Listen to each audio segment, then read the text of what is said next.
Wes, apa? Tinggal. Dia seneng lu kono kok, ya cek lu kono lho. Tapi apa?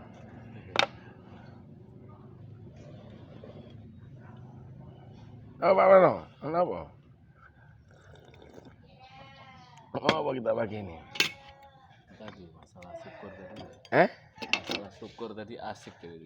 Kemarin tuh kan sudah selesai tuh pembahasan kita ngobrol-ngobrol soal dosa jariah dan amal jariah. Syukur.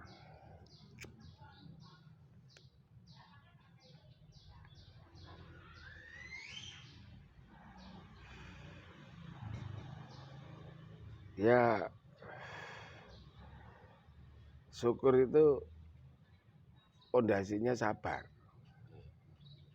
Jadi pondasi utama kehidupan ini dalam segala aspeknya, mau baik hidupnya, mau benar, mau baik ibadahnya, mau baik, mau benar ucapannya, mau benar, mau baik segala tatanannya, itu pondasinya sabar. Nah, cuma banyak orang yang tidak paham. Sabar itu bukan berarti gak boleh marah. Gak bisa marah gitu loh. Ini kata Imam Syafi'i itu, kalau orang itu diganggu orang, pokoknya ganggu sampai menang, ganggu mana menang, juara dijundul-jundul ndase menang. Menang sabar. Jadi Imam Syafi'i itu manungsa itu. Itu bukan manusia. Keledai. Hanya keledai yang nggak bisa marah itu. Nah, keledai itu kan masih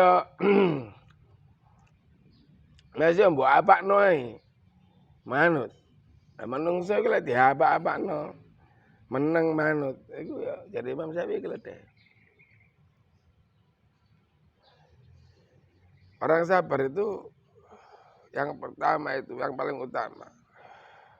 Sabar menjalankan kehidupan sesuai dengan yang ditetapkan oleh Allah. Itu apa yang pertama. Setiap kita ini diberi kehidupan yang nggak sama nilainya, nggak sama derajatnya, nggak sama polanya, nggak sama pikirannya, nggak sama penghasilannya.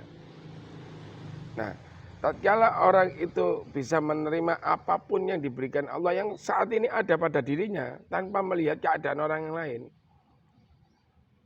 maka dia sudah masuk ke kategori sabar. Jadi, ya wes, saiki Allah kayak ngene. Yang penting tetap usaha. Tetap usaha, tetap ikhtiar, tetap ndonga. Karena apa? Yang bisa membalak-balikkan segalanya itu Allah. Yang bisa memberi banyak apa tidak banyak Allah. Yang bisa memberi enak enggak enak Allah. Semuanya Allah. Kalau semuanya orang sudah bisa menerima apapun yang jadi ketetapan Allah dalam kehidupan ini, itu sabar tingkat pertama. Karena itu buah akan membuahkan banyak hal kalau sudah sabar. Lah orang sabar itu akan bisa menikmati dengan penuh rasa syukur apapun. Ya. Hanya orang berdagang gitu. Tatkala kita jualan, ditawar orang dan pada saat ditawar itu sudah ada untung, kita lepas. Itu orang sabar. Bukan termasuk orang sabar. Kalau orang itu berjualan, ditawar orang sudah ada untungnya, masih mempertahankan untuk mendapatkan untung yang lebih banyak. Itu enggak masuk kategori sabar. Makanya kenapa orang banyak perdagangan itu tidak mendapatkan keberkahan dari hasil perdagangannya. Padahal harta yang paling barokah di sisi Allah itu nomor 2 itu harta orang yang dagang. Yang pertama hasil tani. Jadi orang yang mendapatkan penghasilan dari bertani, ya, penghasilan dari berkebun, yang hasilnya itu dizakati dengan baik, dengan benar, itu masuk kategori harta pertama yang mendapatkan keberkahan. Jadi nilai keberkahan harta yang pertama itu yang didapat oleh orang yang berkebun, yang bertani, yang hasil kebunnya, hasil taninya itu dizakati dengan baik dan benar.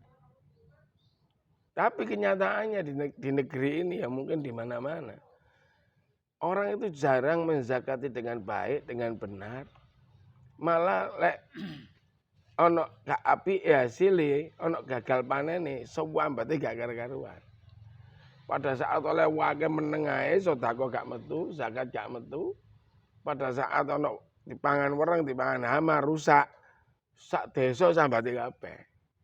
Itu makanya banyak nilai keberkahannya itu hilang. Kalau begitu dia mendapatkan hasil dari Allah lewat perkebunannya, lewat pertaniannya, langsung dia zakati, langsung dia keluarkan sodakonya, dan dia benar-benar menikmati apapun, berapapun hasilnya, itu akan mendatangkan hasil yang lebih banyak.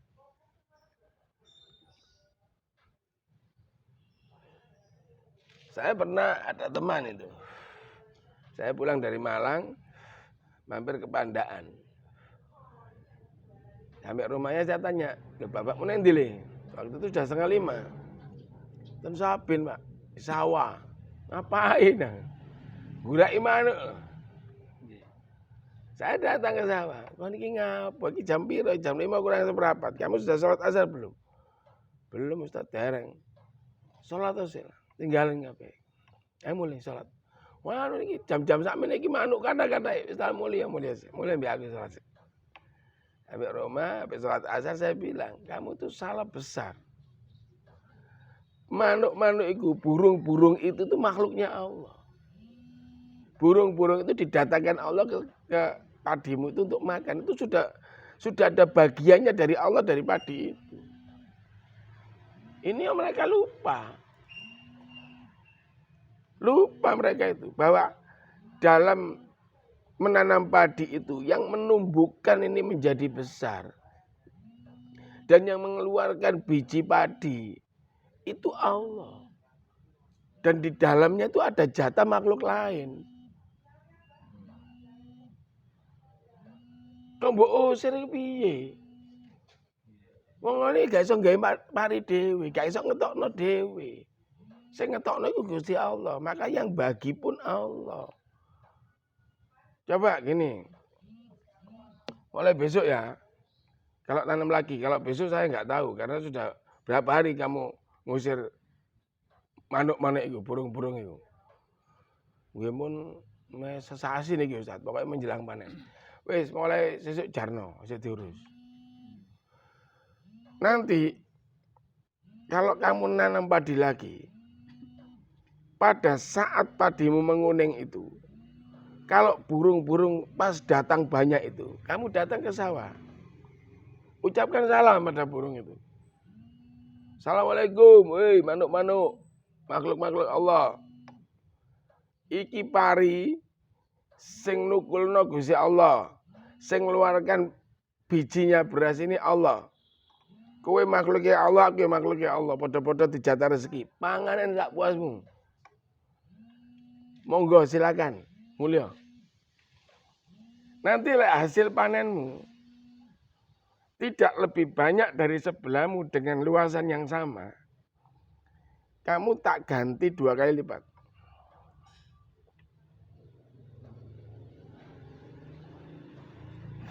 Dipraktekkan. Betul. Podo-podo luasnya 1000 mamane. Dia dapat 1,2 ton. Tonggone sing luas 1000 mek oleh 850. 8,5 kintal. Sing ini gusak manuk. Sing ini gak digusak.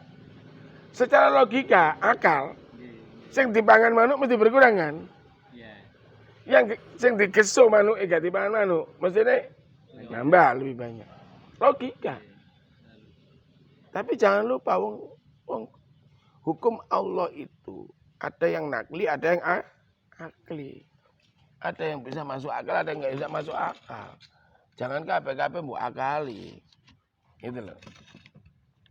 Aku pikir ke situ. Allah punya kekuasaan mutlak atas segala ciptaannya gitu loh. Bingung dia. Kok bisa Ustaz? Kok bisa ya? Hasilnya lebih banyak. Kamu tahu nggak? Pada saat manuk-manuk burung-burung itu hinggap di padimu dan dia makan. Neng kono dhek nelek pisan. Telak-telak manuk ini, kotoran-kotoran burung ini menjadi rabuk, menjadi pupuk penyubur. Yang menguatkan padimu. Sing gawe abote parimu ya iku. Itu Allah yang ngatur. Lah kok kowe sing ngatur piye? Aja ngatur Allah, Cak. Repot, lek Allah kok mbok atur. Lah wong Allah iki sing duwe segala-galanya kok. Gitu loh. Makanya Nunggu manuk terus loh. ayo. Wis kok kono ta kono. Akhirnya tetanggane tak diceritani iku gak percaya. Tanggane diceritani iku gak percaya. Ditimbang ulang parine dhek timbang ulang gabah itu. Ya tetap 1,2. Terus rahasianya apa? Aku dilarang ustadku untuk nggeso manuk. Mergo manuk itu ternyata wis duwe jatah nang pariku. Sing menumbuhkan padi yang mengeluarkan buahnya itu Allah. Allah sudah menjatah si A si B itu ada di situ. Wis ta aku lagi ana wereng, percaya karena orang ape mlebu kena teleke manuk balik. Gak kuat jebres-jebres wae-wae. Akhirnya yang lain ikut nyoba. Di wilayah Suwayu Pandaan itu sampai hari ini nggak ada orang geso manuk. Nah, yang kedua yang membuat kamu tidak berkah setiap mau panen, karena kamu tidak pernah keluarkan zakatnya dengan benar. Harap ngetok zakat hitung-hitungan, no.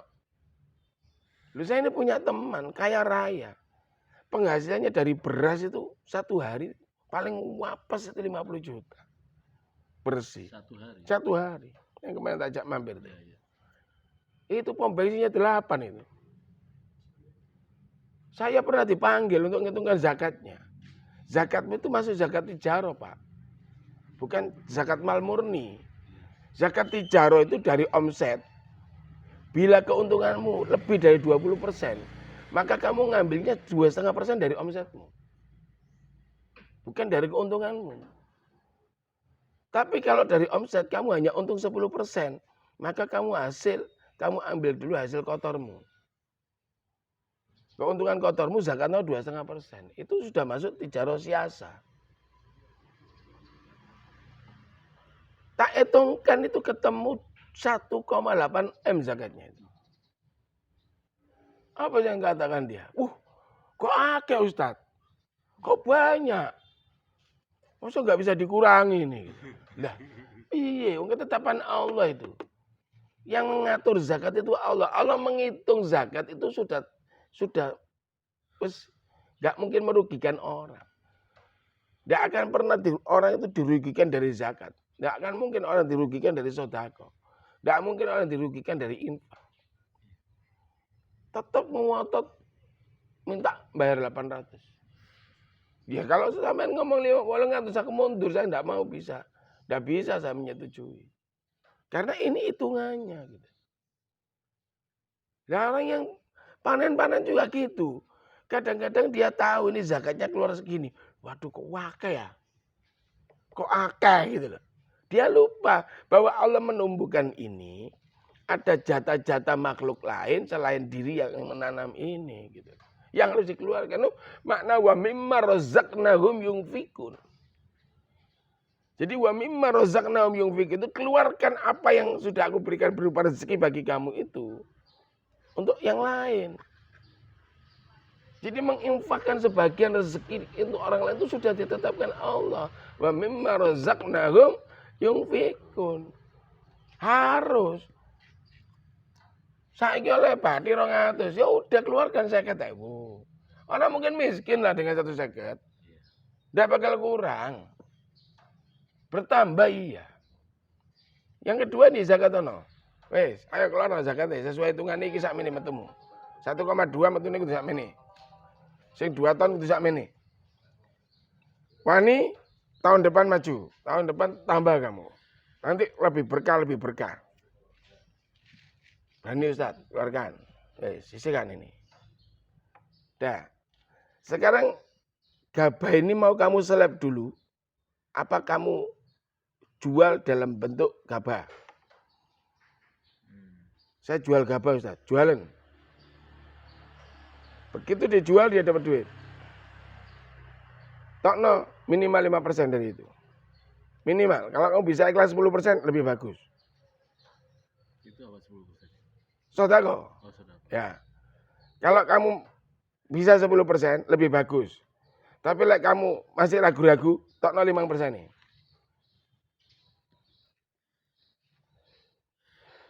Dicoba beda. Wis 10% ya Ustaz. Gak usah ngitung 10% saja. Begitu dia keluarkan 10% untuk sodako, sisanya dia hitung. Ya. Sisanya tak kawan ngitung. Coba hitungan. Sisanya itu. Dihitung beda. Dia dapat hasil bersih setelah dikurangi zakat sama sodako, muncul sekian. Dia beli bibit, sampai nanam, sampai naburkan pupuk, sampai panen, biayanya total sekian. Ternyata akeh badiku. Ngomong gitu. Ternyata akeh Ustaz badiku Ustaz. Wah, aku selama ini salah bener. Perkiraanku itu badiku gak akeh. Jadi aku jarang sodako. Sama makanya kon masih duwe sawah kon melarat. Miskin kamu. Karena kamu mengambil hak orang lain untuk kamu makan. Jangan lupa, Pak. Dari rezeki yang diberi Allah kepada kita itu ada hak orang lain. Kalau tidak kita keluarkan, berarti kita secara nggak langsung memakan hak orang lain. Ini masih banyak di tataran orang muslim. Jangankan yang tingkat kita. Tingkat saya yang awam, yang bodoh ini. Yang tingkat ustadz sejagotnya misak mini-mini kok. Apa walite masa ampun wakil. Hitung-hitungan sodako itu. Saya pernah lihat sendiri kok ada peresmian masjid itu. Kotak diputer gak ngisi kok, mek dilirik kok. Padahal penghasilan dia banyak. Kalau zakat tijarah itu berapa persen? 2,5. 2,5, bukan Iya. 20%. Enggak, itu kan pertanian. Kalau pertanian 20%. Ya, tijarah itu perdagangan kan.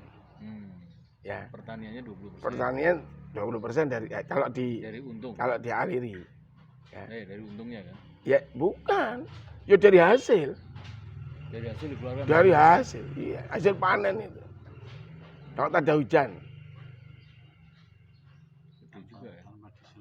Tanpa pengairan, tak ada hujan. Lah ya, gede. Kalau yang pakai pengairan 10%. Gitu loh. Dari hasil totalnya Iya. dikeluarkan 20%. Keluarga. Ketoknya gede emang. Gede. Setelah itu saya suruh dia keluarkan zakat lagi. Apa sodakonya. Setelah dikeluarkan sodako, tak suruh ngitung. Wis hitungan. Berapa kamu dulu beli bibit, berapa kamu beli pupuk, sampai panen, berapa biayamu. Di total bener. Ternyata banyak untungnya.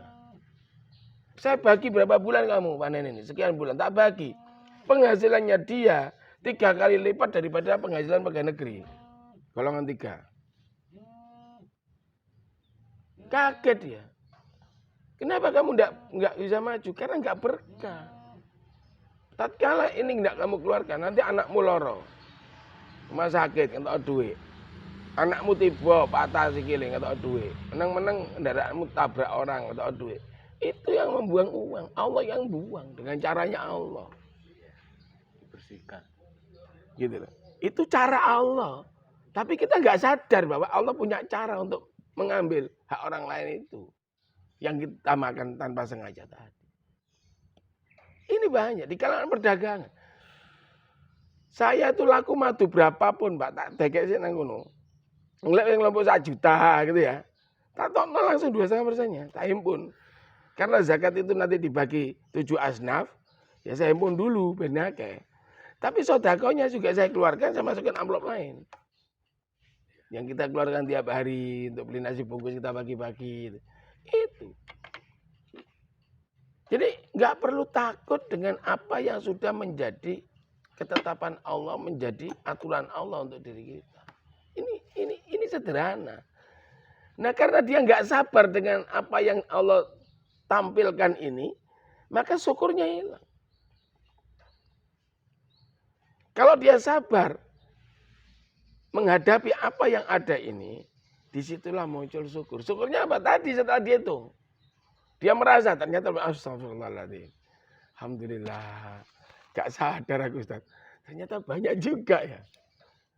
Akan lebih banyak lagi kalau setiap panen kamu begini. Akhirnya dia bilang, iya. Sekarang saya merasakan Ustaz. Hampir tidak ada masalah dalam kehidupan saya. Disinggung, pengen tuku motor setengah mati, ngeredit, nyicile setengah mati. Saya kira tuku cash Ustaz. Gitu.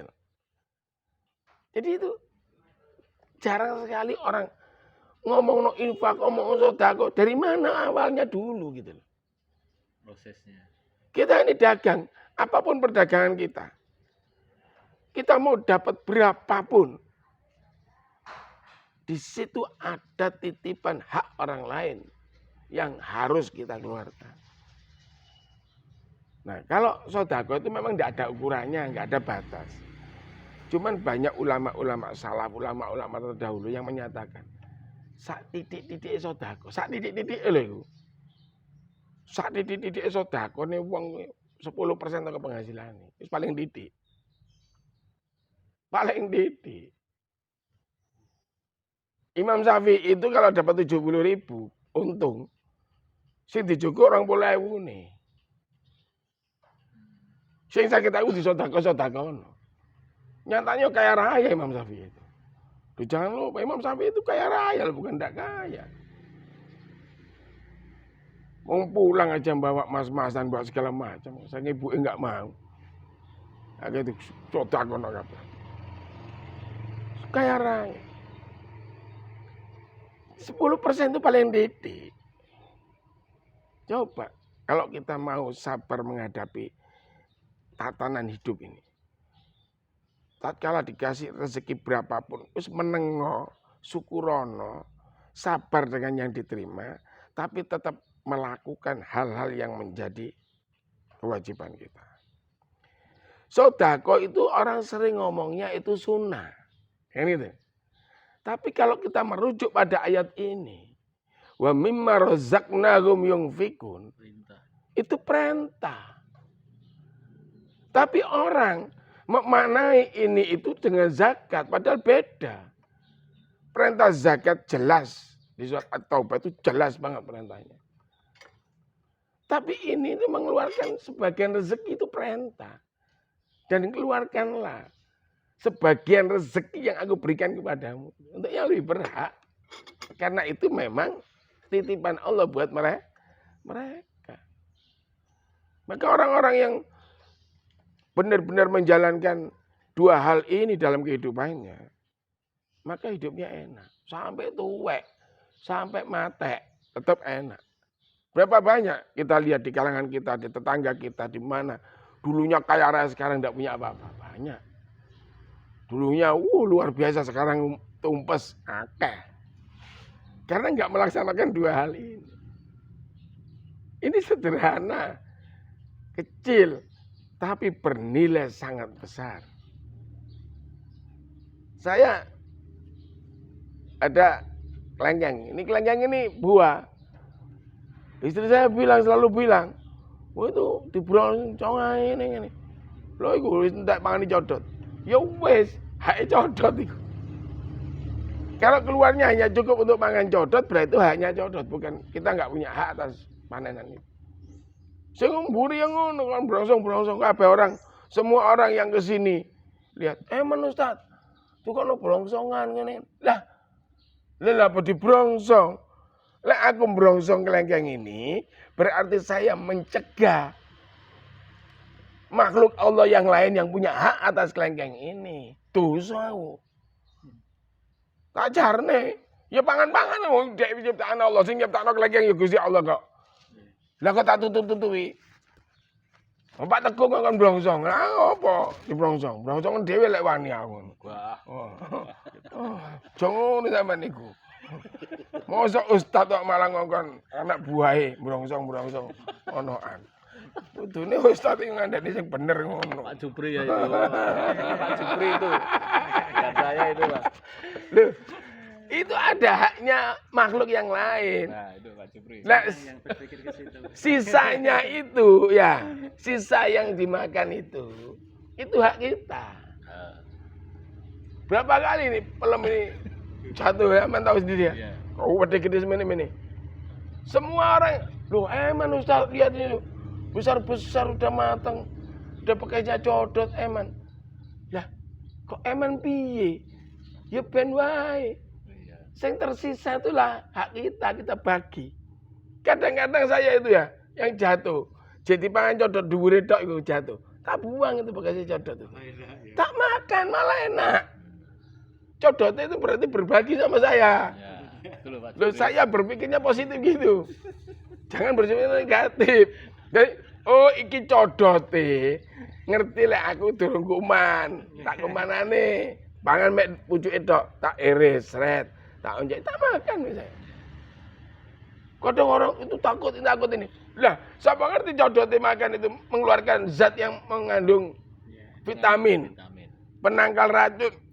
Kita nggak tahu loh. Racun corona. Hah, ojo mau berpikir Dicodot. negatif doa. Mikirin negatif. Saya nggak pernah ada lihat itu rambutan barang nggak tak brongsong biar. Karena saya sadar di situ ada hak makhluk yang lain. Itu sing ngetokno rambutan, sing ngetokno klengkeng iku Gusti Allah. Sabar di situ menumbuhkan rasa syukur. Syukurnya apa? Pada saat kita mau panen, oh jadi umani akeh, alhamdulillah. Berarti aku jek rodok kuman akeh. Salah, percaya sampean. Sakwake codot mangan. Lebih akeh sing sisai timbang sing timbangan codot. Itu rahasia sabar di situ. Jadi setelah pondasinya sabar ini tertata, syukurnya ada. Maka kalau orang tidak bisa sabar di dalam menjalankan kehidupan ini yang ada saat ini, ojo ngomong sabar dalam ibadah. Kadoan. Ojo ngomong sabar dalam ketaatan, kadoan.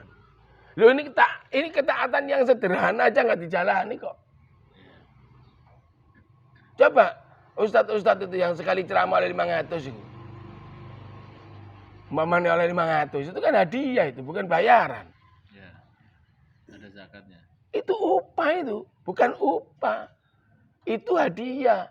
Karena orang merasa menghargai kita, dihadiahi duit, gue ganti transport dan sebagainya.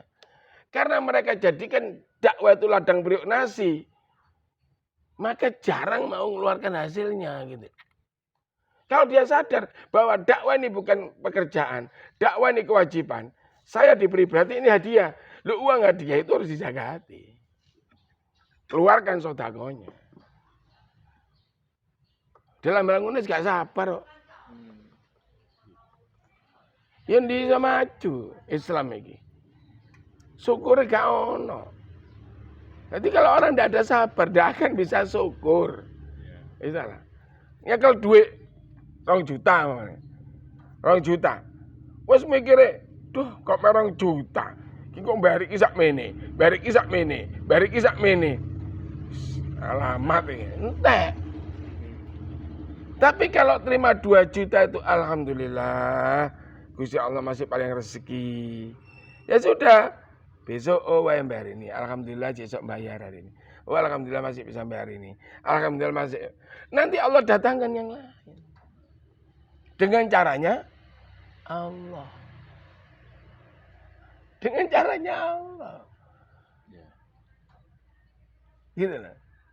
Jadi nggak usah takut, Ustaz. Rezeki itu ojo diwedeni, ojo pernah takut. Semakin orang takut tidak laku dagangannya, semakin nggak laku. Semakin orang takut tidak mendapatkan rezeki karena corona ini. Wah, sepi. Semakin tidak laku. Saya nggak pernah takut kok. Orang sampai ketemu teman saya. Wah, yo apa sampean, Pak? Gimana, Pak? Wah, pandemi ini hancur saya. Hancur bener gue. Jadi tunggumu. Lu saya enggak itu aku. Aku biasa-biasa aja. Ada corona, enggak ada corona, saya biasa. Karena apa? Saya menggantungkan sepenuhnya hidup ini kepada Allah. Saya yakin Allah tidak akan pernah mengurangi rezeki saya. Kalaupun saya diuji dengan berkurangnya rezeki, biasanya oleh 1 juta, biasanya 1 juta sakulan, saya ingin mung 10 juta, tetap tidak akan pernah menyengsarakan saya. Dikurangi tapi tetap bisa memenuhi kebutuhan. Yang membuat akhirnya terpuruk, akhirnya memenuhi kebutuhannya nggak bisa, sampai serba kekurangan, karena sudah ada rasa takut. Sudah suudzon dulu kepada Allah. Pak Jupri nyatane ya pada montone payu terus. Saulan sok payu 50 barang kok. Sedina loro, sedina telu, lumayan orang lain susah. Syukuri aja, saya bilang udah nggak usah dipikiri, pokoknya tetap ikhtiar, tetap ngiklan, tetap nawakno. Perkara payu gak payu ku urusane Gusti Allah, dudu urusanmu. Ojo target payu, keliru itu. Yang punya target itu Allah. Itu loh, kita cuma ikhtiar. Yang menetapkan rezeki itu Allah. Lah yang sabar kedua ini, sabar di dalam menanti rezeki Allah. Kita banyak suudzon, banyak ketakutan. Kan berkali-kali saya katakan, orang mau menghina Islam itu tidak perlu meninggalkan sholat. Tidak perlu harus baikar Quran. Tidak perlu seperti Abu Jahal modern itu. Kan ada Abu Jahal modern. Lalu lana kok Abu Janda. Itu Abu Dudan. Ngomong Islam itu begini, Islam itu menyesatkan macam-macam. Nggak perlu seperti itu. Kamu takut besok nggak bisa makan.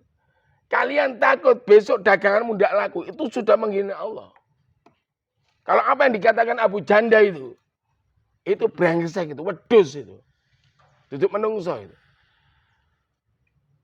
Kalau polisi nggak berani nangkap Abu Janda, suatu saat ketemu saya di depan saya tak gorok itu. Wallahi, sampaikan ini sama Abu Janda ya. Jangan ketemu saya di depan saya langsung tak gorok. Karena dia tak anggap pedus untuk menungso. Apalagi dia ngaku Islam. Orang di luar Islam saja sampai berani menjelekkan Islam, tak gorok. Apalagi Abu Janda ngaku Islam. Itu kalau polisi gak berani nangkap, keluar aja dari Islam itu polisi-polisi itu. Gak usah ngaku Islam. Bikin malu itu. Sudah jelas-jelas menghina Islam itu. Berkali-kali.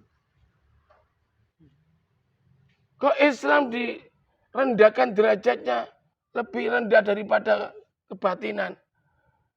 Daripada kepercayaan selain Islam. Islam itu tinggi derajatnya. Ini agamanya Allah yang datangkan Allah. Dia nggak sadar dia bisa bernafas itu karena nafasnya dikasih Allah. Cangkem iso ngomong karena digerakkan oleh Allah. Kalau Allah stop itu setruk semua. Apa bisa dia? Ya itu ciri orang dikasih istidrot itu. Ciri manusia yang diberi istidrot oleh Allah itu ya Abu Janda itu. Dibiarkan sama Allah. Ngomong ngoceh sakarepe dhewe. Belum, nanti ketanggor. Kalau sampai ketemu saya di manapun tempat, hari itu juga tak gorok itu Abu Janda itu. Orang apa-apa aku di penjara, aku tak ngapal ke Quran di penjara aku. Oleh gorok Abu Janda itu dapat pahala loh. Besar pahala itu. Ayo orang Islam nang dia, lek wani gorok Abu Janda itu. Potong lehernya itu. Kayak motong kambing, masuk surga nanti. Dapat pahala besar dari Allah Subhanahu wa taala. Lah kalau soal gini nggak boleh sabar. Harus marah.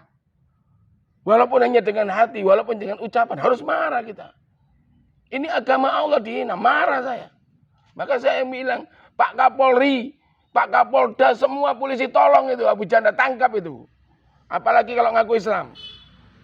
Polisi-polisi yang Islam itu tangkap itu, sudah menghina Islam itu. Gak bener itu. Apapun alasannya itu. Jangan diberi hati. Walaupun dia CS-nya Pak Presiden, jangan takut. Presiden itu anak buahnya Gusti Allah. Presiden itu makhluknya Allah. Jenderal itu makhluknya Allah. Iso mati. Gak ono presiden gak mati. Semua presiden di dunia ini pasti mati. Maka jangan takut karena dia dekat presiden. Gak berani nanggap keliru.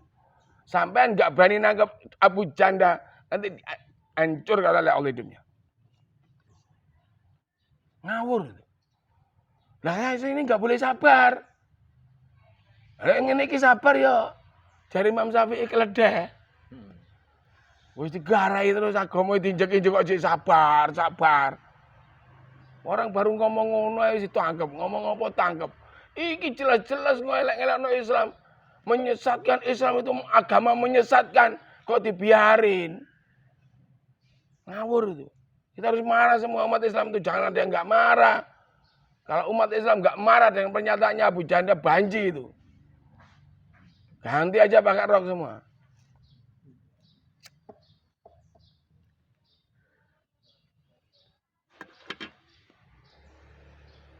Lah sabar yang kedua itu sabar di dalam menanti rezeki Allah.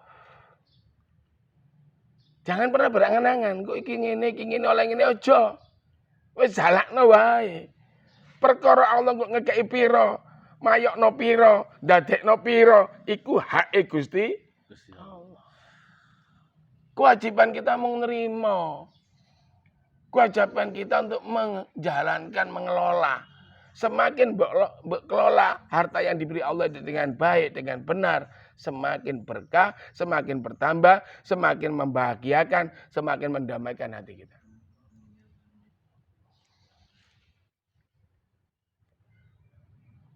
Saya selalu gitu. Setiap saya ketemu teman yang di pari-pari tak senani. Gak ono lho Ustaz sing ngomong ngene. Ya toh? Padane Ustaz-ustaz liwat-liwat ngerti lho. Wong gusahi pari. Ngerti. Dia enggak tahu. Karena yang dibahas hal-hal yang enggak penting-penting.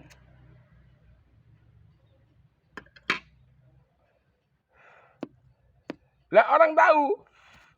Besok Pak Nur tahu. Ada orang gesu apa? Manuk di sawah. Ustaz Teguh tahu. Pak Marno tahu, Pak Jupri tahu. Mendiamkan. Sama itu menyetujui. Membiarkan orang berlaku dolim itu. Kalau kita tahu nanti ada tetangga kita, ada teman kita yang punya sawah. Pas pari ini menguning. Terus gawe owong-owongan bareng ya. Dan gesu manuk. Terus kita mendiamkan. Berarti kita ikut andil dalam kedoliman. Kedoliman terselubung itu. Secara enggak langsung. Jadi sabar. Kalau sudah sabar dalam menerima rezeki Allah, berapapun rezeki yang diberikan oleh Allah, titik opo akeh, tetap akhirnya ada rasa syukur. Karena sudah ada pondasi sabar itu. Coba sama dulu. Luqmanul Hakim itu pernah satu hari punya duit ke pasar sama anaknya. Beli keledai.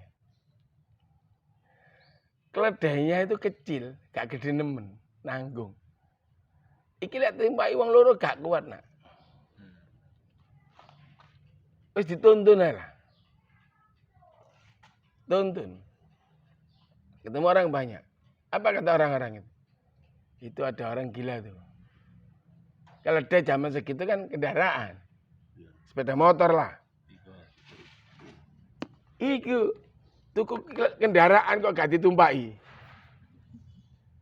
Lha kemana krungu? Nah, awak dhewe dirasani wong. Wis saiki kon numpak o. Bapak sing mlaku. Anake numpak, bapake nuntun. Ketemu wong meneh. Apa kata orang? Itu bapak enggak tahu diri itu.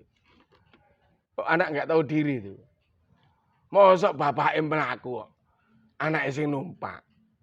Anak macam apa itu durhaka itu. Mudun. Aku sing numpak anak. Numpak anak sing mlaku. Ketemu wong mana? Dirasani mana? Apa katanya yang rasanya? Iku bapak karo tidak tahu diri. Wis tuwek ya nangkring nang kendaraan dhewe. Anake kok kon mlaku. Bapak model apa ngono iku? Iki apa enake, Pak? Ditumpaki wong loro ae. Tumpaki wong loro. Ketemu wong meneh. Apa jarene? Iku bapak mbek anak karo aturan kabeh. Lha wong keledhe sakmu nek tumpaki wong loro, edan banget. Mudun dua-duanya. Ayo balik nang pasar. Didol ae. Ketemu Mbak Imam Suyuti di situ. Ya, seorang yang bernama Suyuti yang akhirnya ada bernama Tuk Suyuti. Lah apa kok mbok balekno? Lah ya apa? Mau tak tuntun dirasani wong. Tak tumpaki anakku dilokno, tak tumpaki dilokno, tak tumpaki wong lu tambah nemen ngilokno, wis tak dol meneh. Berarti kon durung iso sabar.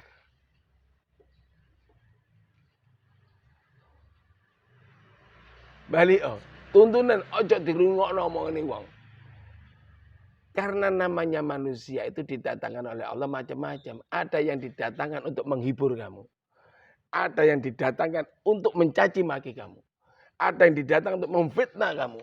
Ada yang didatangkan untuk menghancurkan kehidupan kamu. Itu semua datang dari Allah.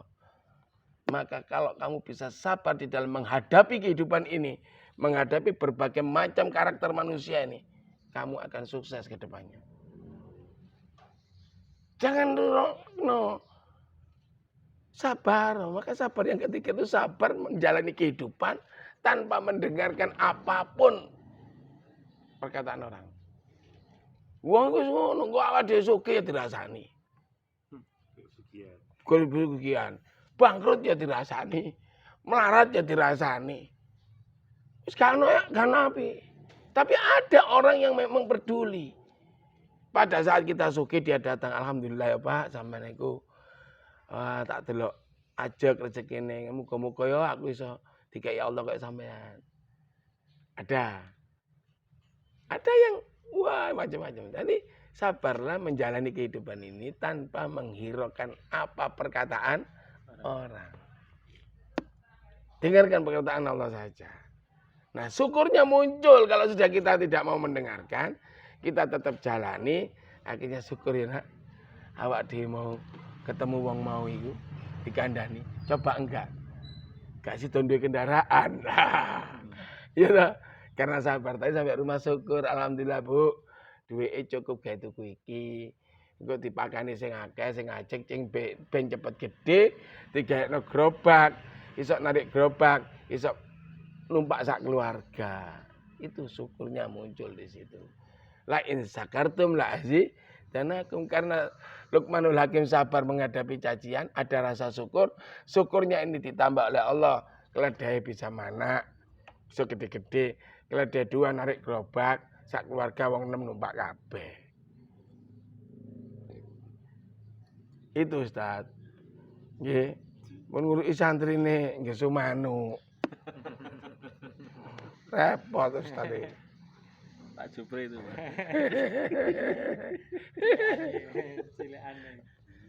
Tonggone Pak Jupri itu pakai itu. Pansawah itu. Ya toh? Terus berani tuh. Jelasin. Pak Jupri itu. Itu. Sekarang sudah mendengarkan ini jelasin udah. Benar para Pak Jupri. Trek itu. Loh, kalau saya sampai sekarang ya, saya mamanya lewat desa gitu, kayak ke MTC apa.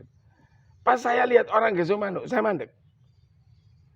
Begitu saya lihat saya berhenti, saya tarani wong, Pak, nun sewu Pak, ngobrol kali kula sekedap. Tak jelasin seperti tadi. Jangan sampai kayak gitu.